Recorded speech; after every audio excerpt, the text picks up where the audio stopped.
Dahil rest day si Kalamon, isip na naman tayo ng gagawin. Kakataon na ito para malinis ang motor. Hindi mapaigi si Kalamon na walang ginagawa. Kaya napagtripan ang motor. Oh, daan-daan siya sa pagbabalik ng mga flarings. Naglagay ng lock. Gumamit ng mga daan-daan lang.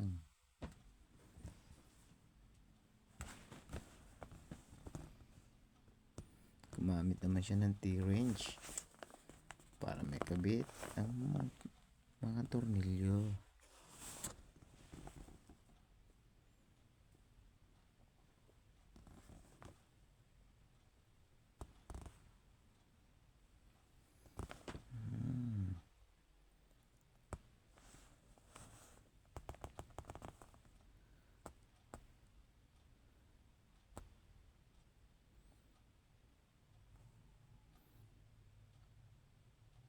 Ayan, chinecheck na po niya kung tama ang lagay ng tornilyo. Ayan pa. Dahan-dahan siya. Sana tama.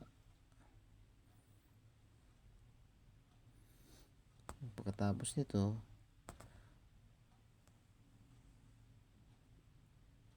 pupunta naman siya sa kabilang side naman po.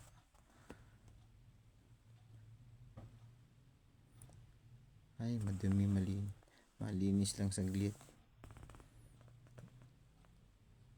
Tapos maglalagay naman ng tornilyo uli.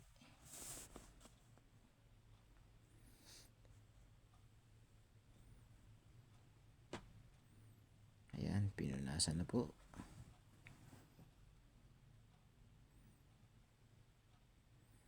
Sana tama lagay ng mga screw. Hindi makapalit-palit sa sana.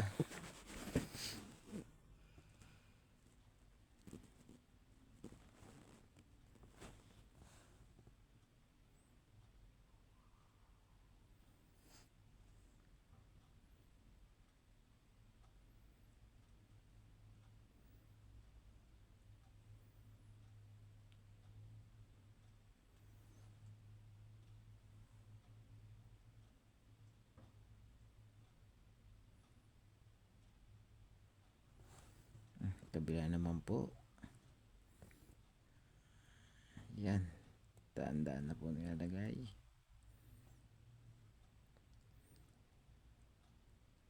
Kabar ng tornilyo naman, sumunod naman dito sa kabila. Yan na, pinix na po. Yan, nalagyan na po ang lock.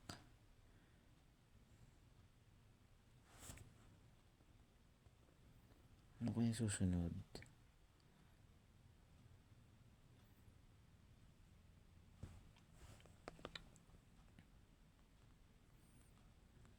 Na.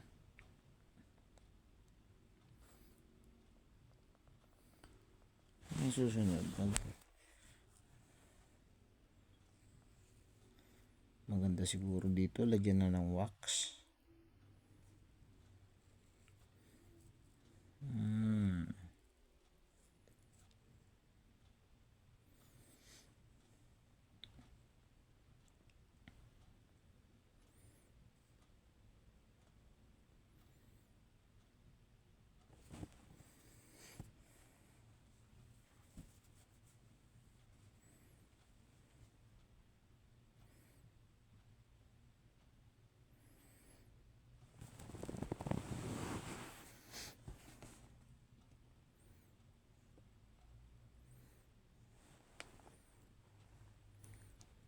Tagal pala maglinis ng motor, mga Kalamon. Ayan, kinuha na po ang wax. Wax naman natin para kumintab ang ating motor.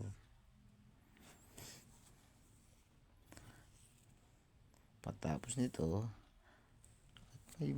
at magmukhang bago uli. Ano?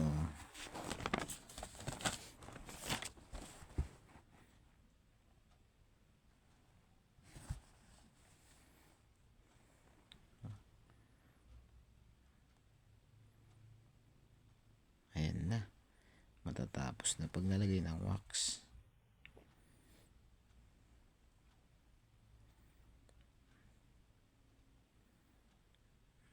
Pinaganda talaga niya.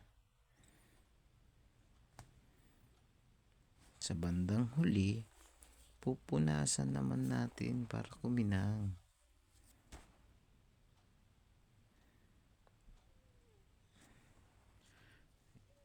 Ayan na. Ayan na po. Pinupunasan na po. Ay, dumating na ang aking mga anak tsaka ang asawa ko. Abala. Okay lang. Patapos na rin.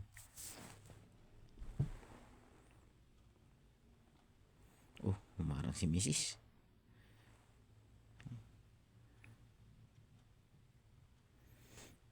Ayan. Ayan. Dumaang na namang uli. Ayan yung aking anak ko.